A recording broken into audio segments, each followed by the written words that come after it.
ইনসানা মিন আলাক। আল্লাহ নবী পড়লেন এই কোরআন আল্লাহ তাআলা নাযিল করছে পড়ার জন্য। কিসের জন্য? কোরআন আল্লাহ তাআলা নাযিল করছে পড়ার জন্য আর মানার জন্য। আমাদের দেশে অনেক মানুষ আছে তারা বলে কোরআন যদি বুঝা পড়ো তাহলে সব, আর যদি না বুঝা পড়ো তাহলে কোনো সব নাই। কি নাই? না বুঝা পড়লে কোনো সব নেই। কে বলছে সব নেই?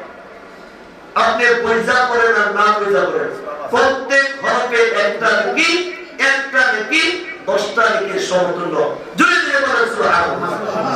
ওয়ালাকিন আলিফুন হারফুন ওয়া মিমুন হারফুন ওয়া লামুন হারফুন। আল্লাহ নবী কয় আমি বলি না আলিফ লাম মিম একটা হরফ, আমি বলি আলিফ একটা হরফ, লাম একটা হরফ, মিম একটা হরফ। কেউ যদি আলিফ লাম মিম পড়ে তার আমলনামায় 30টা নেকি লেখা হয়ে যায়। জুড়ে জুড়ে বলেন সুবহানাল্লাহ। এজন্য কোরআন বুঝা পড়লেও সব, না বুঝা পড়লেও সব, তবে শব্দ হলো শুদ্ধ করে পড়তে হবে, তেলাওয়াত শুদ্ধ হতে হবে, তাই না? তেলাওয়াত শুদ্ধ করে পড়লেই সব। আপনি যত বেশি পড়বেন তত বেশি সব হবে। পয়গম্বর ঈসা আলাইহিস সালামের জমানায় এক লোকের এরকম ভাবে ঈসা আলাইহিস সালামের জমানায় ঈসা আলাইহিস সালাম দ্বীনের দাওয়াত দেওয়ার জন্য তিনি যাইতেছিলেন। পয়গম্বর ঈসা আলাইহিস সালাম এক কবরের পাশ দিয়ে যাইতেছে। তিনি দেখলেন যে এই কবরের মধ্যে খুব আযাব হইতেছে।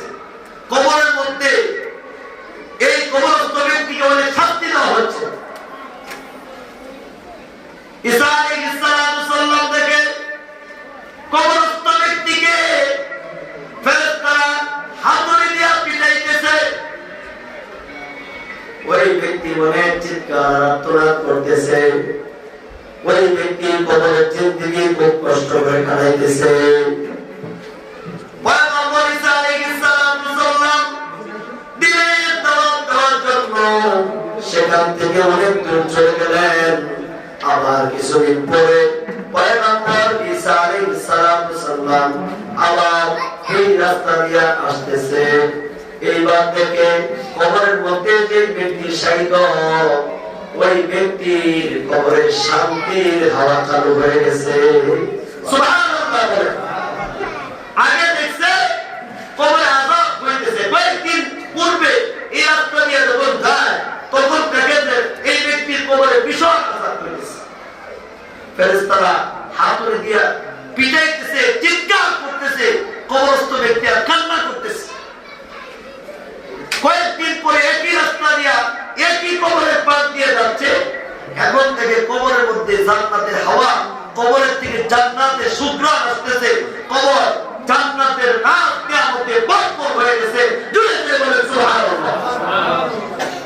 পয়গম্বর ঈসা আলাইহিস সালাম আল্লাহ তাআলার কাছে ডাক দিয়ে বলেন, ওগো রব্বুল আলামিন, আমি যখন এই রাস্তা দিয়া কয়েকদিন পূর্বে গিয়েছিলাম তখন দেখলাম এই কবরস্থ ব্যক্তির কবরে অনেক বেশি আযাব হচ্ছে। আবার কয়েকদিন পরে এই রাস্তা দিয়ে যখন আসলাম আবার এই কবরস্থ ব্যক্তির কবরে দেখলাম এখন শান্তির হাওয়া, তার কবরের মধ্যে শুধু সুখ আর সুখ, কবরটা জান্নাতের বাগান হয়ে গেছে। ঈসা আলাইহিস সালাম বলে, রব্বুল আলামিন, বুঝতে পারলাম না কোন নেক আমলের কারণে তার কবরে আযাব আল্লাহ তুমি মাফ করে দিছো। আল্লাহ তাআলা পয়গম্বর ঈসা আলাইহিস সালামের কাছে ওহী পাঠিয়ে বলতেছে, ও ঈসা, তুমি যখন গিয়েছিলা তখন এই ব্যক্তির কবরে আযাব হচ্ছিল, আর এখন এই ব্যক্তির কবর জান্নাতের বাগান।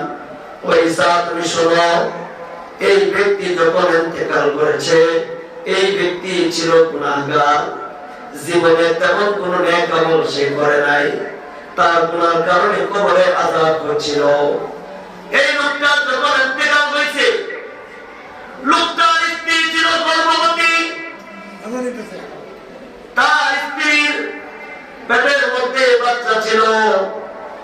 আজকে ওই বাচ্চা যখন প্রসব করছে, বাচ্চার বয়স যখন 4-5 বছর হয়ে গেছে, ও পয়গম্বর ঈসা ওই বাচ্চা এখন মাদ্রাসায় গেছে, মাদ্রাসায় যায় বারবার বলতেছে বিসমিল্লাহির রহমানির রহিম।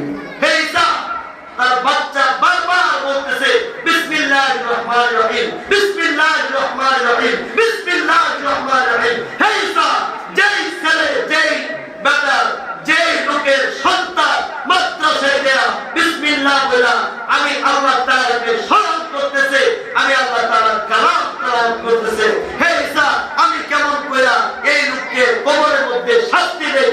এই লোকের, এই ছেলে বিসমিল্লাহির রহমানির রহিম শিকার কারণে এনার বরকতে আমি আল্লাহ তাআলা তার জিন্দেগীর সব গুনাহ মাফ কইরা তার কবরকে আমি আল্লাহ তাআলা জান্নাতের বাগান বানায় দিয়েছি। জোরে জোরে বলে সুবহানাল্লাহ। কিসের বরকত? কোরআনের বরকত।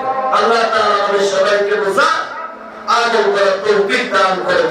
আসসালামু আলাইকুম ওয়া রাহমাতুল্লাহি ওয়া বারাকাতুহু।